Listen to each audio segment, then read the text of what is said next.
আগের ক্লাসে আমরা আলোচনা করেছিলাম ন্যারেশনের কিছু বেসিক ধারণা নিয়ে। আজকে আমরা ন্যারেশনে স্টেটমেন্টের উপর প্রথম রুলটি নিয়ে আলোচনা করব। এখন অনেকের কোয়েশ্চেন হতে পারে এখানে ইউটি এসটি এগুলো কি। ইউটি দিয়ে বোঝানো হচ্ছে ইউনিভার্সাল ট্রুথ অর্থাৎ চিরন্তন সত্য, আর এসটি দিয়ে বোঝানো হচ্ছে সায়েন্টিফিক ট্রুথ, তারপর এমএফ দিয়ে বোঝানো হচ্ছে ম্যাথমেটিক্যাল ফ্যাক্টস, মানে 2+2 যোগ করলে 4 হয়, এইটা হচ্ছে ম্যাথমেটিক্যাল ফ্যাক্টস।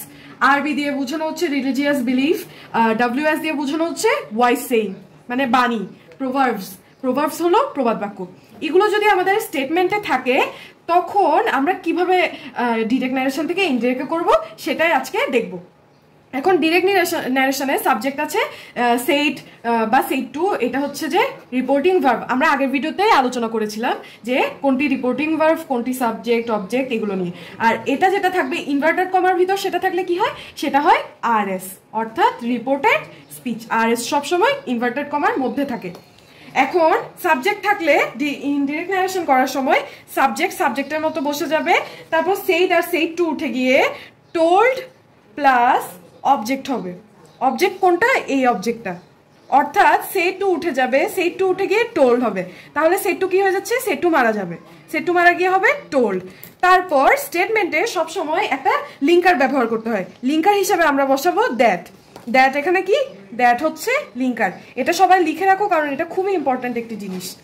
তারপর এখন ইউনিভার্সাল ট্রুথ, তারপর সায়েন্টিফিক ট্রুথ, ম্যাথমেটিক্যাল ফ্যাক্টস এগুলো থাকলে আমরা কি করব, এগুলো হুবহু অবিকল বসে যাবে, অর্থাৎ লিঙ্কারের পরপর প্রদত্ত সেন্টেন্স বা স্টেটমেন্ট অবিকল বসে যাবে।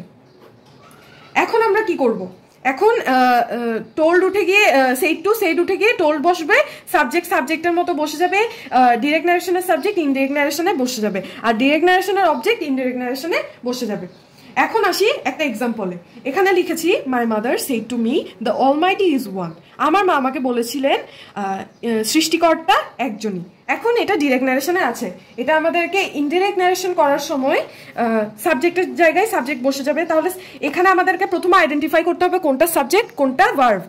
মাই মাদার এখানে সাবজেক্ট, সেড টু এখানে কি, সেড টু এখানে রিপোর্টিং ভার্ব, মি হচ্ছে অবজেক্ট।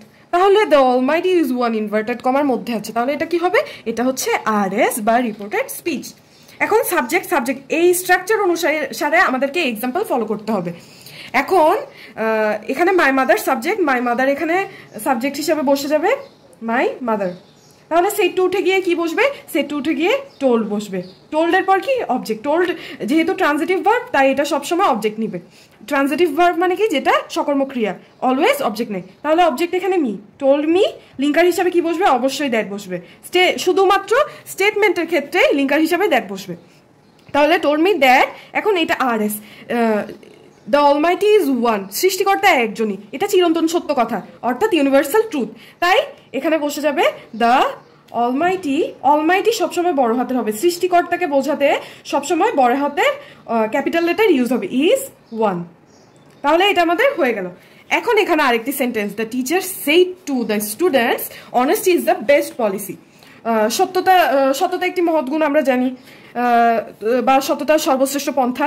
তাহলে এটা যেহেতু ইনভার্টেড কমার মধ্যে আছে তাহলে এটা হচ্ছে আরএস বা রিপোর্টেড স্পিচ সবসময় ইনভার্টেড কমার মধ্যে থাকে। এখানে দ্য টিচার কি, দ্য টিচার হচ্ছে সাবজেক্ট, তারপর সেড টু হচ্ছে কি রিপোর্টিং ভার্ব, দ্য স্টুডেন্ট হচ্ছে অবজেক্ট। এখন সবাই কমেন্টে এটার ইনডিরেক্ট ন্যারেশনটা করে লিখে ফেলো।